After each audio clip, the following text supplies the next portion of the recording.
What's up, y'all? Welcome back to the Top Cast for episode number 4 of the Electromagnetic Life. I am your host, the incredible T.O.P. And before we get started, it's a few things I wanted to say. I usually start my lives out with music, and I'm going to continue that format, but I'm going to change it from already published uh, compositions that I don't have permission to use. And I'm going to, from this point on, feature upcoming artists or my own music. Also, another thing I'd like to mention is that I did do another live video on February 28th. Unfortunately, because of the use of copyrighted music, the video got blocked.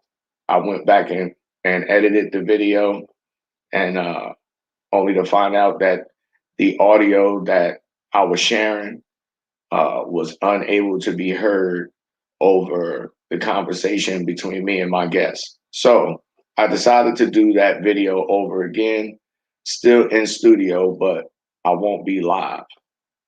So anyway, be looking out for it. The title of it is going to be called The Aluminum Foil Debacle or the Tinfoil Fiasco, one of them, because they both add up to be the same thing. Anyway, we're here today to speak about the fourth chakra, the heart chakra. And to be perfectly honest, if I wasn't able to tap into the energies of the fourth chakra, man, it would be utter chaos out here, at least in my life. But the heart chakra, or your heart, is the seat of your uh, ability to express compassion, your ability to express empathy, love, forgiveness, to experience serenity, balance, and calmness. And to be perfectly honest, just like I imagine any of you folks, I too sometimes have difficulties with balancing these different energies in my life, depending on what situation I'm in. Because as far as I'm concerned, I'm always trying to be the best version of myself. And I understand that that's always going to be a work in progress. And, if you were to put it in terms of a job, it's a never ending, lifelong, full time job, 24/7, 365. Good evening to you, Mr. Bash. How you doing? Thanks for joining me. I certainly appreciate it. Um, it was a few announcements that you missed in the beginning. They were minor. Just had to do with how I'm going to alter the format for my live videos in regards to how I use music, and about the last live that I did, which was on the 28th, so just 3 days ago. Unfortunately, I had to take it down, and I have to redo it. But speaking of that video, and in regards to the topic of this video, which is the heart chakra, is that, like I mentioned when I did that video, for example, because if I'm not mistaken, you were present during that live cam. If I wasn't able to tap into uh, any forgiveness or compassion, for the gentleman who I had to exchange with, then my heart would definitely be in the wrong place, and that energy, that we have in that space would definitely be in the wrong place. So, for for for instance, I don't know if you've ever heard this phrase before, but I've heard it many times in my life where people will say that you shouldn't wear your heart on your sleeve. Or, in other words, you should not freely express how you feel about a certain situation or topic, etc., etc.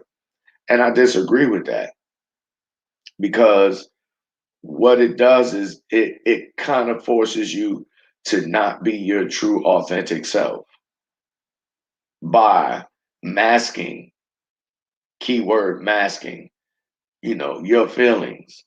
And it's just my personal opinion. There's very, very few people who are even worth me telling a lie to. Now, like the police, I'm a lie to them because I'm not trying to go to jail.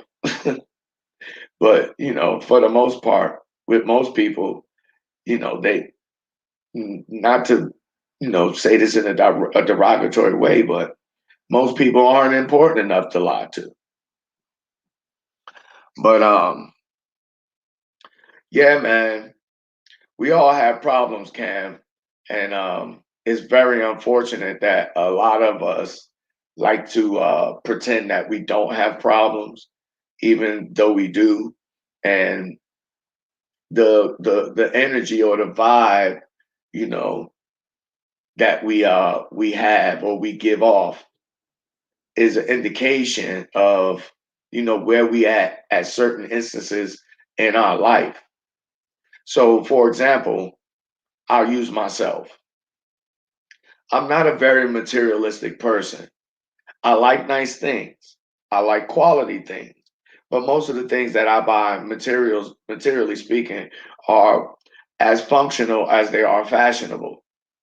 So an example would be when I go buy jackets, I buy particular kinds of jackets because they're as they're just as functional, if not more, than they are fashionable.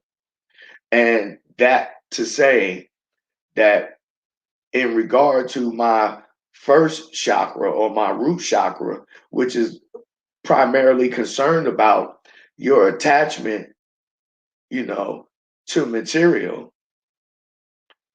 is an indicator that I have a certain mastery over that chakra or over that energy within myself.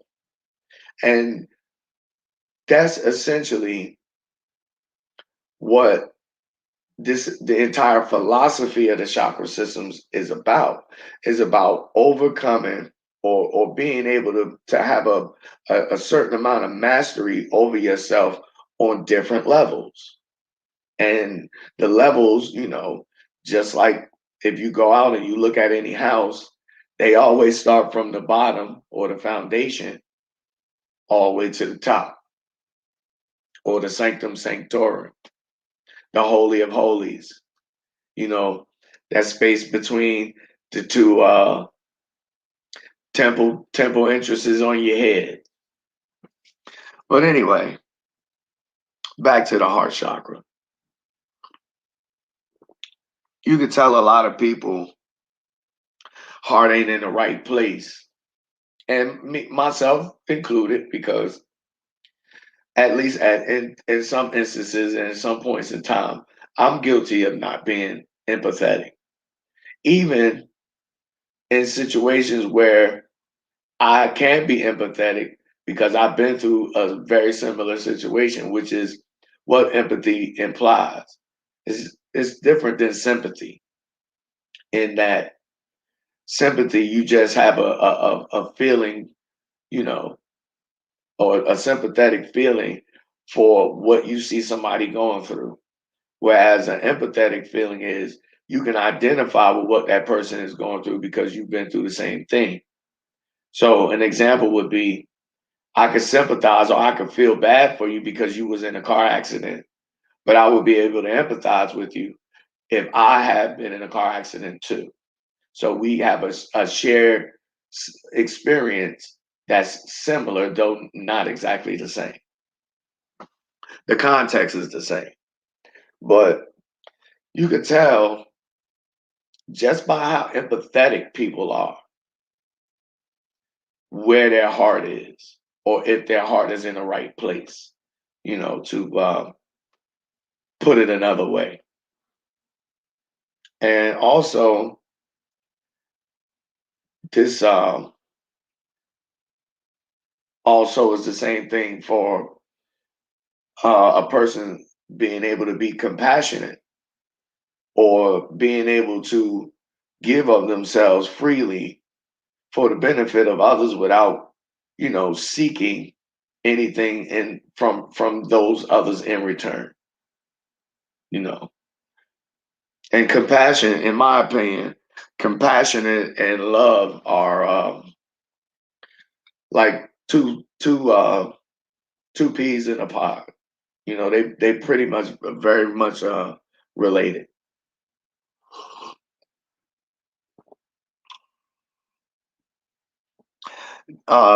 Let me highlight your comment because that is a very interesting comment. I'm actually glad that you made it. Understanding your own capacity for malevolence or cold-heartedness is critical in of itself, the shadow and all that. I agree. And to go one step further, understanding your own capacity for malevolence or cold-heartedness also is an indication of the inverse or the opposite, because in a lot of cases, a lot of people, you know, who are malevolent are also, very charming, personable, likable, even lovable. It's like life is very interesting because it's one thing that presents itself as two things or binary or duality, but it's not really two things, it's just two halves of one thing. So you always see that if you care to look anywhere you look throughout life. You understand what I'm saying? But that's a little bit off on a tangent. I just thought that your comment was interesting, Cam.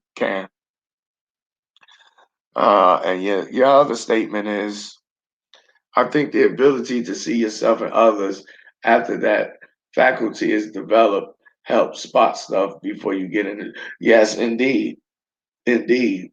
And I'll again use myself as an example. If you were able to be a fly on the wall, you can hear some of the conversations I've had with people, especially women in general, then you would know because you would have heard them remark on the fact that for the most part, when I'm thinking about it, I can read people very, very well. And it comes as a consequence of me being as honest as I am with myself and other people. And because I could see the same things in myself that I see in other people, you know, that also is why I'm able to read people. So, for example, I said to myself one time, um, man, you got to chill the fuck out. It's no reason for you to be road raging in your car about the way these retarded ass people decide to drive. You know why? Because you'd have done that same shit that you see them doing. Or in other words, you can see yourself in what you see them doing. And you're not really angry at them. You're really angry at yourself.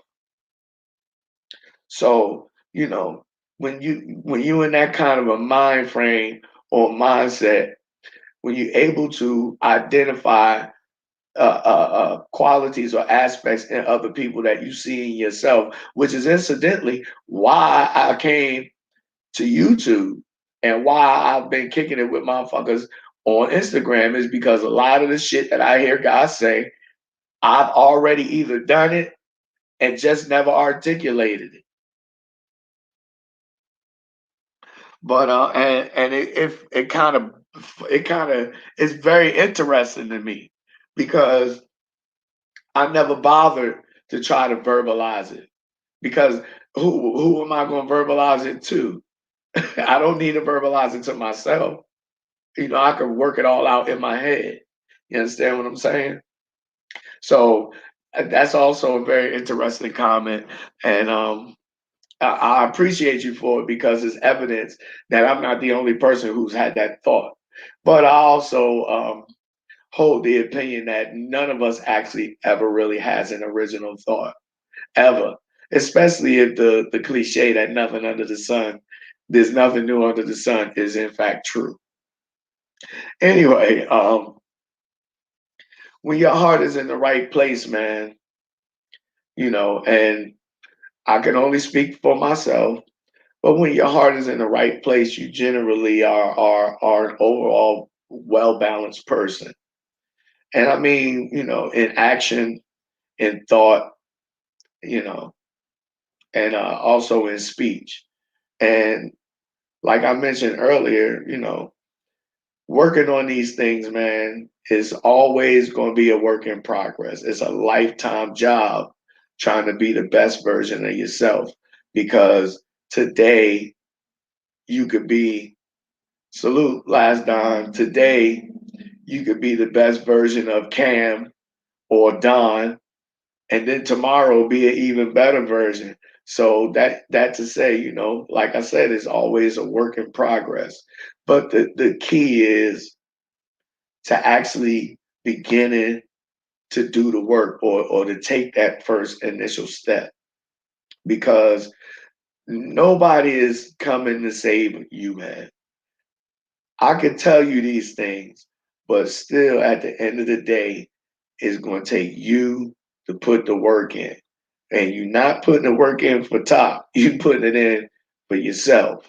I'm just here to, I'm just a messenger. But a lot of folks, man, they not calm, even when they not drugged out. Even when they ain't been sucking on meth for 30 minutes. Motherfuckers be out here tweaking and twitching, and they ain't have no kind of calmness in their life whatsoever.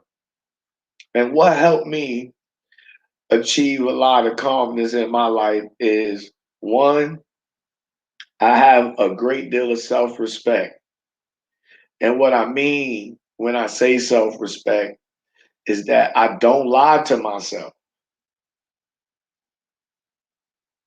And I fight myself very hard not to.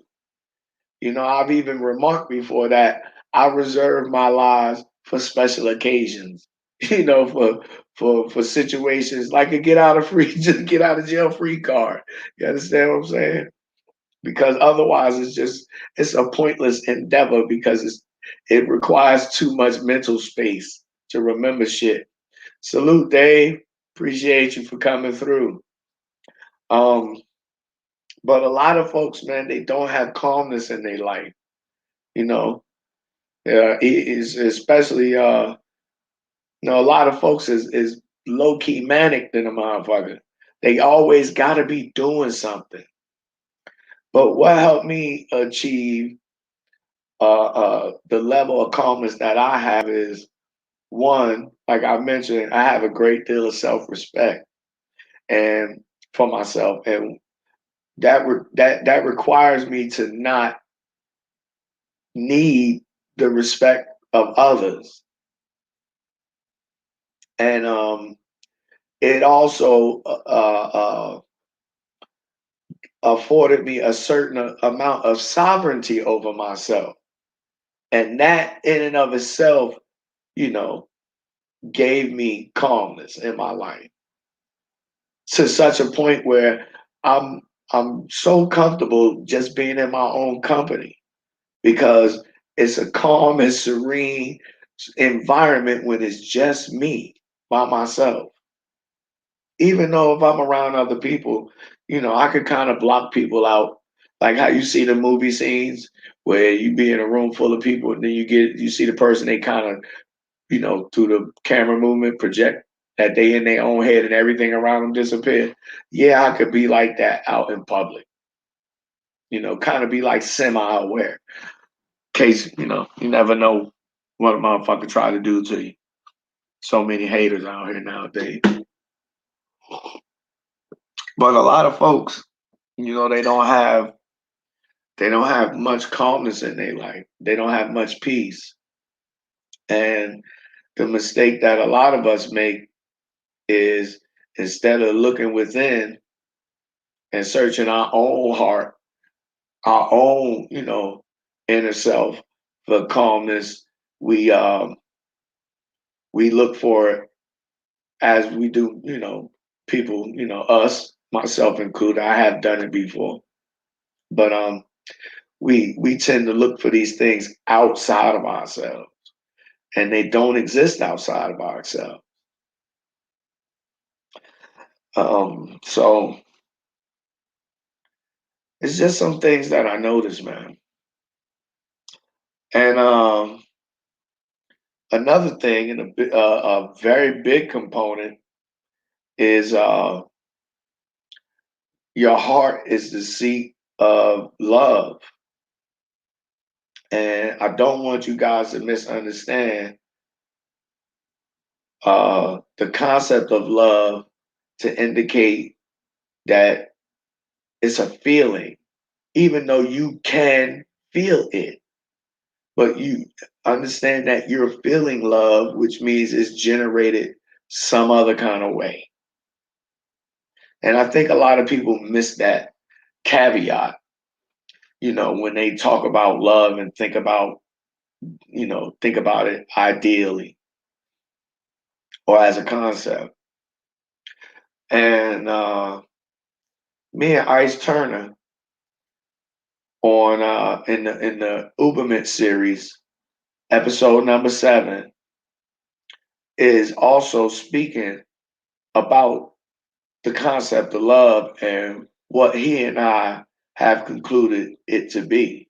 And I'm going to link that video, on the end screen as a reference, and I'll go back and put it in the description later.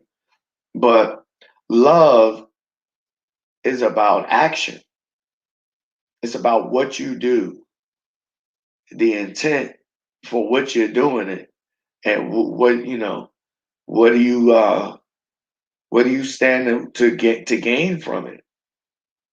And a lot of us, again, when I have these talks, I want you guys to understand I'm included on the list. I'm guilty too, just not like them, in the words of Jay-Z. But a lot of us don't really love. We don't even really understand it. But love is about action. It's about what you do for yourself and for others, and the motivation behind that. Most of us, we quote unquote love, but it's for selfish reasons. Very few people, have or are at least are willing to express love in such a way where they don't require anything from you in return. They're doing it, because that's what they love to do, because it's what's necessary, not because they're looking for anything in return. And to me, that's true love, because that's a love that's totally about being of service to another person. And a lot of us are not of service to other people without ulterior motives, not even if that person is ourselves. But, it's whatever. I know for myself that oftentimes I do things for people, and I have to go back and self-analyze or reflect on my intent and come to a righteous conclusion about it, to make sure that my heart is in the right place when I committed myself to whatever action it was that I did. Because unlike a lot of other people who I've had encounters with in my life, what I've noticed is that with myself, like I just mentioned, it's lots and lots of times that I do things for people, not to not looking for anything in return, but just because I feel like that's something that I think that they would like, or because it's something that I think is necessary, or that person needs. And that could be detrimental. I don't know, especially because, as the cliche goes, you can take the horse to the water, but you can't make them drink. So, even if you do something righteously and try to do something for somebody, they still, might feel some kind of way about it. But I just mention that to say that a lot of people, you know, they are too selfish to love, and definitely too selfish to love other people. Ideally, like like it's indicated and inferred to us in things like religion, for example, or relationships. So that's another way you could tell if a person's heart is in the right place by how they love, and if they even love him properly. Because based on what I just had to say, if you were to go by that, then you would more than likely come to the same conclusion that I did. And the last thing I want to touch on before I get out of here is forgiveness. Now, this is something that I admittedly have lots of problems with, at least, in the short term.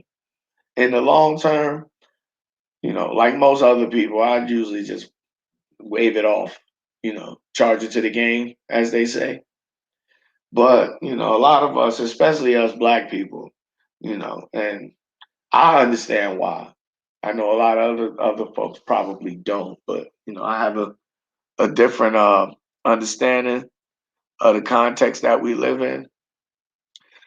But we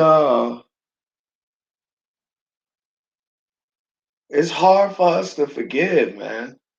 You know, I ain't saying that we should forget what happened to us, or what we witnessed somebody doing, but forgiveness, man. You know, forgiveness requires less emotional energy than constantly, having to dedicate any mental space or energy to thinking about some shit that somebody did or said, or real or imagine. A lot of us, we get on and in certain situations I would say it is justified, but for the most part, nah. We just don't have a lot of forgiveness in our heart. And this is particularly the case for us black people. That is until white people come around. Which I find hilarious. I keep saying this shit. Niggas can't forgive niggas, but white people been stopping us on us for 500 fucking years. As soon as a white person come around, niggas act like they got sense, but they can't forgive somebody who look just like them. I think that's very interesting.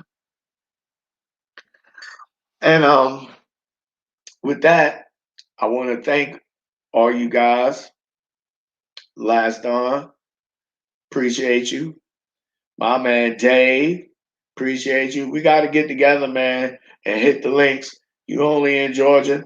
I'm right here in North Carolina. Ain't nothing but 100 miles of South Carolina between us. So holla at me. Plus the summertime coming up.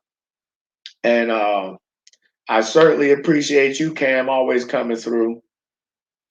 I I want to thank all you folks who gonna catch this on the playback. I hope everybody got something from this. If you didn't, pay me no mind. It costs you nothing. Make sure you hit the like button for me. It helps. Also, feel free to send a gift or donation to my Cash App because I can't get super chats and I don't even want them shits. Cash App or PayPal only. I appreciate it. This has been episode number 4 of the Electromagnetic Life series, the Heart Chakra. The next live I got scheduled is coming up this Sunday. Nothing but an OG thing featuring my OG, Rick Torres. Make sure y'all show up. Click the notification button.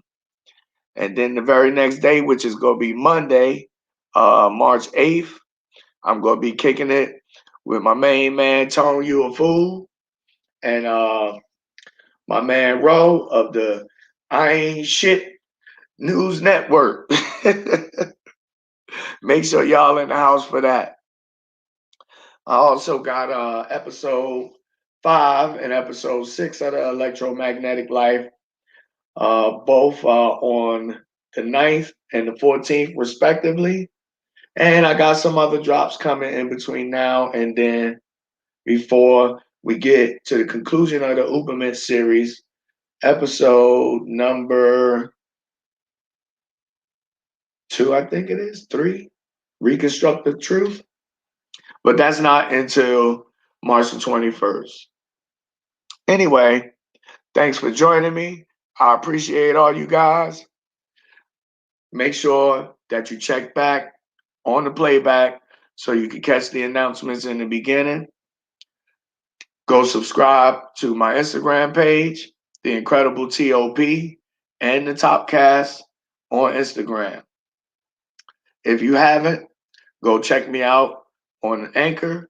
I got the Top Cast over there. Season 1, 20 episodes. I'm already 5 episodes deep into season 2. Check me out over there. If you haven't already, subscribe to the YouTube page and bring a friend. Like, comment, and share the material. And I'll get back with you guys this weekend. Peace. Thanks for coming.